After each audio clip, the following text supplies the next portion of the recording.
శ్రీ శివశక్తి జ్యోతిష్యాలయం గురూజీ సంజీవరాజు గారు మీకు ఎటువంటి సమస్య ఉన్నా కొన్ని రోజుల్లో పరిష్కారం చూపిస్తారు. స్త్రీ పురుష వశీకరణం 100% గ్యారంటీ. భార్యాభర్తల మధ్య గొడవలు, అప్పుల బాధలు, ఆశ తగాదాలు, ప్రేమ, పెళ్లి, ఉద్యోగం, రాజకీయం, ధనం నిలకడగా లేకపోవడం, విదేశీ ప్రయాణం, మీకు ఎటువంటి సమస్యలున్నా సరే కొన్ని రోజుల్లోనే ఆయన పరిష్కరిస్తారు. తప్పకుండా ఆయన సంప్రదించి సమస్యను పరిష్కరించుకోండి. ఓం సాయిరామ్. సమర్థ సద్గురు సాయినాథ్ మహారాజ్కి జై. సాయిబాబా భక్తులందరూ కూడా నమస్కారం అండి. సాయినాథుని ఆశీస్సులతో అందరూ కూడా సుఖంగా, సంతోషంగా, అష్టైశ్వర్య, ఆరోగ్య, అభివృద్ధితో ఉండాలని మనస్ఫూర్తిగా కోరుకుంటూ ఈరోజు ఈ వీడియోని మొదలు పెడుతున్నాను. ఈరోజు వీడియో ఏంటంటే, తల్లి నీ ముందు ఉన్న పసుపు కుంకుమను రెండిట్లో ఒకటి తీసుకో బిడ్డా, నీకు కలగబోయే అదృష్టం ఇప్పుడే తెలుస్తుంది అని మన బాబాగారు అయితే ఈరోజు మనకి అద్భుతమైనటువంటి సందేశంతో అయితే మన ముందుకు వచ్చారండి. బిడ్డ, ఇందులో ఒకటిని తీసుకో తల్లి. నీ జీవితం ఎలా ఉందో, నీ జీవితంలో జరగబోయే అద్భుతాలేంటో, నీ జీవితంలో జరగబోయే నష్టాలేంటో, నీ తలరాతలో ఏం రాసి ఉంది, నీ భాగ్యంలో నీకు పట్టబోయే అదృష్టం ఏమిటో చెప్తాను బిడ్డ. అలాగే నువ్వు చేస్తున్న తప్పులేంటో, నువ్వు చేస్తున్న మంచేంటో, నీ జీవితంలో జరగబోతున్న అద్భుతాలేంటో, నష్టాలేంటో ప్రతి ఒక్కటి కూడా ఈరోజు నువ్వు పసుపు కుంకుమ తాకిన నా బిడ్డ ఎవరైతే ఉన్నారో వాళ్ళందరికీ కూడా ఈరోజు చెప్పబోతున్నాను బిడ్డ. నువ్వు కొనసాగిస్తున్న బంధం అస్సలు సరైనది కాదు తల్లి, చాలా తప్పు. దానివల్ల నీకు ప్రాణహాని, ధనహాని కూడా ఉన్నాయి బిడ్డ. నువ్వు చేస్తున్న సహాయం పక్కదారి పడుతుంది బిడ్డ. నువ్వు ఎప్పుడు కూడా అడుగుతూ ఉంటావు కదా, సాయి నా తలరాతలో ఏముందో నాకు చెప్పవా అంటూ. అది ఈరోజు చెప్తున్నాను బిడ్డ, విను. ఎవరైతే నా మీద నమ్మకంతో, విశ్వాసంతో ఉంటారో నీ ముందున్న పసుపు కుంకుమను తాకు బిడ్డ. ఎవరైతే పసుపు కుంకుమను తాకుతారో వాళ్ళ తలరాత గురించి తెలుసుకోవాలనే ఆరాటంతో ఎవరైతే ఉంటుందో అలాంటి నా బిడ్డలకి మాత్రమే నేను చెప్పగలను. నా మీద అపనమ్మకంతో నా మాటను పెడచెవిని పెట్టే బిడ్డలకు నా మాటలు వినే అదృష్టం కలగదని మన బాబాగారు అంటున్నారండి. ఈరోజు మీ జీవితంలో ఏది జరుగుతుందో, ఏ రోజు ఏదైతే జరగబోతుందో సాయి ఇచ్చే సందేశం ఏమిటో తెలుసుకోవాలంటే ఇక్కడ ఇచ్చిన పసుపు కుంకుమలో ఒకటి తాకు బిడ్డ. నీకుండేటటువంటి సమస్యకు పరిష్కారం తెలుసుకో అని మన బాబాగారు అంటున్నారండి. మొదటిగా, ఎవరైతే పసుపును తాకిన నా బిడ్డ ఎవరైతే ప్రేమించావో తల్లి, ఆ ప్రేమలో చాలా సమస్యలు అనేవి కనిపిస్తున్నాయి. నీకు ఏమీ అర్థం కాని స్థితిలో ఉన్నావో, నీ మనసులో ఒకటి ఉంది, నీ సమయం ఇంకోలా చూపిస్తుంది. నువ్వు చాలా చాలా ఇబ్బందులైతే కనిపిస్తున్నాయి బిడ్డ. ఎవరికీ చెప్పుకోలేకపోతున్నావు. ఇప్పుడు నీ జీవితంలో ఏదైతే నడుస్తుందో అవన్నీ కూడా మెల్లిమెల్లిగా సర్దుకుంటాయి బిడ్డ. ఇంట్లో ఎవరికైనా చిన్న చిన్న అనారోగ్య సమస్యలతో బాధపడి ఉండొచ్చు. దీంట్లో బాధపడడానికి ఏమీ లేదు తల్లి. ప్రతి వ్యక్తికి కూడా అనారోగ్యం అనేది వస్తూ పోతూనే ఉంటుంది, చుట్టంలాగా. కాబట్టి దాన్ని అసలు పట్టించుకోవద్దు. చాలా తొందరలో నీ ఇబ్బందుల నుంచి బయటపడబోతున్నావు. ఇక్కడ అన్నిటికంటే కూడా పెద్ద సమస్య ఏంటంటే నీ వ్యక్తిగత జీవితంలోనే కనిపిస్తుందమ్మా. ఇప్పుడు నువ్వు ఏదైతే చేస్తున్నావో, ఎవరికైతే నువ్వు సహాయం చేశావో అలాంటి వారికి నువ్వు అలా చేసి ఉండకూడదు, నువ్వు అలా ఇచ్చి కూడా ఉండకూడదు. ఎక్కడ నువ్వు తప్పు చేశావు బిడ్డ. నువ్వు ఎవరికైతే సహాయం చేశావో వారైతే నీతో సరైన వాళ్ళు కాదు తల్లి. నీ వాళ్ళందరూ కూడా నీకు చెప్పారు వారితో స్నేహాన్ని చెయ్యవద్దు అని. వారితో నువ్వు ఏదైతే నువ్వు సంబంధం పెట్టుకున్నావో అలాంటివన్నీ కూడా పెట్టుకోవద్దమ్మా. అది లోతుగా వెళ్ళవద్దు.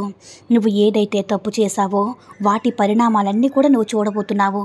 ఎవరైతే వ్యక్తి నీ జీవితంలో వచ్చారో వారిపై నువ్వు అమితమైన నమ్మకాన్ని పెంచుకున్నావో, వారికి నువ్వు ఏదైతే నీవు ధనం ఇచ్చావో అది కూడా తప్పుదారిలోకి వెళ్ళిపోయింది బిడ్డ. దానివల్ల నువ్వు చాలా చాలా బాధపడుతున్నావు. ఇప్పుడు నువ్వు ఎంత బాధపడ్డా కానీ ఏమీ చేయలేం బిడ్డ. అన్నీ చేదాటిపోయాయి. అన్నిటికన్నా మంచి విషయం ఏమిటంటే తల్లి, ఇప్పటికైనా నువ్వు తెలుసుకున్నావు నువ్వు చేసేది తప్పు అని. పశ్చాత్తాపపడుతున్నావు బిడ్డ. నీ జీవితానికి శుభవార్త రాబోతుంది తల్లి. అతి కొద్ది రోజుల్లోనే నీకు రావాల్సిన సమయానికి నువ్వు పోగొట్టుకున్న మొత్తం ధనం మొత్తం కూడా నీ దగ్గరికి రాబోతుంది. తిరిగి మళ్ళీ నీకు అందబోతుందమ్మా. ఆ ధనం నీది కాదు, నీ కుటుంబంలో ఉన్నవారిదే. కానీ నువ్వు ఆ ధనాన్ని తీసుకుని ఎదుటి వాళ్ళకి ఇచ్చావు. ఆ డబ్బులన్నీ కూడా నువ్వు వేరే రకంగా ఇన్వెస్ట్ చేశావు. తప్పుదారిలో ఆ డబ్బులు ఇన్వెస్ట్ చేశావు తల్లి. ఒకవేళ వారు నీ స్నేహితులు అయి ఉండవచ్చు, లేదంటే నీకు బాగా తెలిసిన వారు అయి ఉండవచ్చు. ఎవరికో ఆ ధనాన్ని ఇన్వెస్ట్ చేయడానికి ఇచ్చేశారు. కానీ ఆ వ్యక్తి సరైన వ్యక్తి కాదు. మీ ప్రేమతో, నువ్వు విశ్వాసంతోనూ, నువ్వు స్నేహంతోనూ ఈ పని నువ్వు చేశావు. దానివల్ల ఇప్పటికీ నీ కుటుంబంలో చాలా ఇబ్బందులు పడింది తల్లి. నీ కుటుంబం మొత్తం చాలా ఆందోళన పడుతున్నారు. ఎప్పుడైతే మనిషి పశ్చాత్తాపాన్ని పొందుతాడో అప్పుడు నీ సాయి వారిని వెంటనే క్షమిస్తాడని గుర్తించు బిడ్డా. తప్పుదారిలో నువ్వు నీ ధనాన్నైతే పోగొట్టుకున్నావు, అదే ధనాన్ని నువ్వు తిరిగి పొందుతావు. రాబోయే కాలంలో మీ ఇంట్లో వాళ్ళందరూ కూడా చాలా చాలా సంతోషంగా ఉండబోతున్నారు బిడ్డా. కొత్త ప్రారంభం జరగబోతుంది. ఈ తప్పు జరిగింది నా వల్లే కదా, కానే కాదు అని గర్వంతో మాత్రం ఉండకు బిడ్డా. నీ తప్పును నువ్వు ఒప్పుకున్నట్లయితే నీ సాయి తప్పకుండా నిన్ను క్షమిస్తాడు. ఎటువంటి ఇబ్బందులు కూడా కలగకుండా చేస్తాడు బిడ్డా. తెలుసో తెలియకో నా బిడ్డలు తప్పు చేస్తే తప్పకుండా క్షమిస్తాను. కానీ తెలిసి తెలిసి మళ్ళీ మళ్ళీ తప్పు మీద తప్పులు చేయకు తల్లి.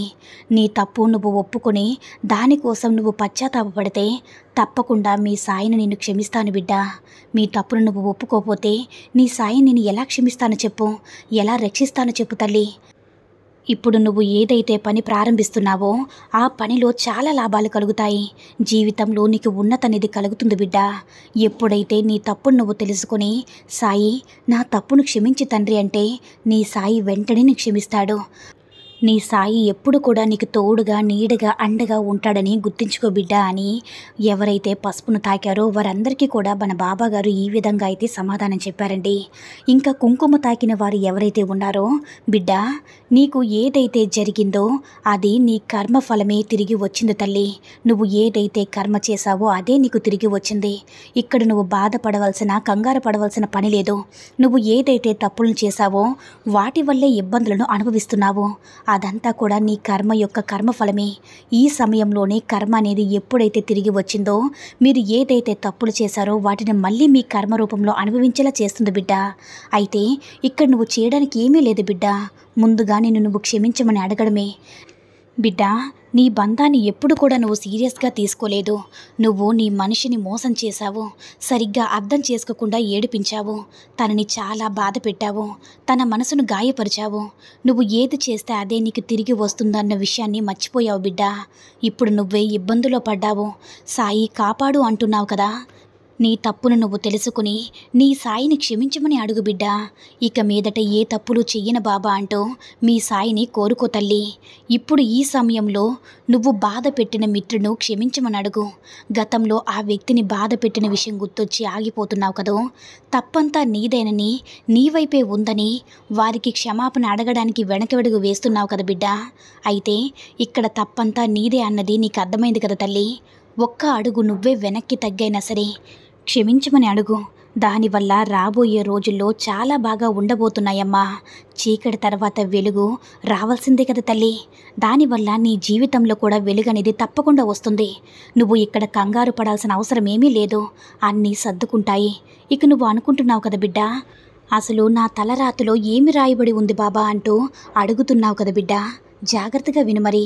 ఒక్కొక్కసారి మంచి సమయం వస్తుంది, ఒక్కొక్కసారి చెడ్డ సమయం వస్తుంది. 2 అడుగులు ముందుకు వేస్తే 4 అడుగులు వెనక్కి వేయాల్సిన సమయం కూడా వస్తూ ఉంటుంది బిడ్డా. నీ జీవితంలో ఇలా ఎందుకు జరుగుతుంది? నీ కుటుంబంలో అయితే నువ్వు చాలా సంతోషంగా ఉన్నావు. నీ కుటుంబంలో ఉన్నవారైతే చాలా మంచివారు. మంచి కుటుంబం ఇచ్చినందుకు దైవాన్ని ఎప్పుడు కూడా కృతజ్ఞతలనేవి చెప్తూనే ఉంటావు కదా. ఇప్పుడు నువ్వు సరైన సమయం కోసం ఎదురు చూస్తూ ఉన్నావు. ఇప్పుడు ఎంతకాలం ఎదురు చూడాలి బాబా? రాబోయే రోజుల్లో ఏం జరగబోతుంది నేను ఊహించలేకపోతున్నాను తండ్రి అంటూ అడుగుతూనే ఉన్నావు కదా తల్లి. నీ భవిష్యత్తు గురించి ఎటువంటి ఫలితాలు లభించబోతున్నాయంటే బిడ్డా, నీ భవిష్యత్తులో ఎక్కువగా ఎత్తు ఫలాలను చూస్తూ ఉన్నావు. అంటే ఎక్కువగా వాళ్ళ మీద వీళ్ళ మీద ఆధారపడుతున్నావు. సొంత నిర్ణయాలు నువ్వు తీసుకోవడం లేదు బిడ్డా. నువ్వు నమ్మిన వ్యక్తి నిన్ను మోసం చేస్తూ ఉంటున్నారు. నువ్వే ఆ తప్పును మళ్ళీ మళ్ళీ చేస్తూ ఉన్నా ఆ వ్యక్తిని నమ్మడం మోసపోవడము, మారిపోయాళ్లే అంటూ నమ్మడం మోసపోవడం, ఇలా మళ్ళీ మళ్ళీ వారిపైనే విశ్వాసాన్ని చూపిస్తూనే ఉన్నావు బిడ్డా. ఎవరిని కూడా గుడ్డిగా నమ్మకు. అంటే జీవితంలో విజయం లేదని తెలిసినా మళ్ళీ మళ్ళీ అదే పని చేస్తూ ఉన్నావు. ఏదైతే కొత్తగా ప్రారంభించావో ఇప్పుడు లాభాన్ని తక్కువగా వచ్చినా సరే ముందు ముందు అదే నీకు జీవనాధారం అవుతుంది బిడ్డా. నువ్వు నమ్ముకున్న వ్యక్తులు సరిగ్గా లేరు, కానీ నువ్వు పదే పదే అదే దారిలోనే వెళ్తున్నావు. నీ కుటుంబ విషయంలో నువ్వు చాలా అదృష్టవంతురాలు బిడ్డా. నీ తప్పు నువ్వు తెలుసుకుంటే నీ జీవితాన్ని నువ్వు సరిచేసుకోవచ్చు. కానీ ఎక్కడ బిడ్డా, నువ్వు ఏదైనా ఒక పని ప్రారంభించావంటే నీ కష్టాన్ని, నీ తెలివితేటల్ని ఎప్పుడు కూడా నమ్ముకో. అంతేగాని ఎదుటి వ్యక్తి మీద పూర్తిగా ఎప్పుడు కూడా ఆధారపడకో. ఎదుటి వారి నిర్ణయాన్ని మీద ఆధారపడి నీ సొంత నిర్ణయాలనేవి నువ్వు తీసుకుంటేనే నీ జీవితంలో విజయం అనేది పొందగలవు బిడ్డ. ఇలాంటి చిన్న చిన్న తప్పులను సరిదిద్దుకున్నావంటే నీ జీవితం చాలా చాలా బాగుంటుంది. నీ భవిష్యత్తు బంగారు భవిష్యత్తుగా మారిపోతుంది.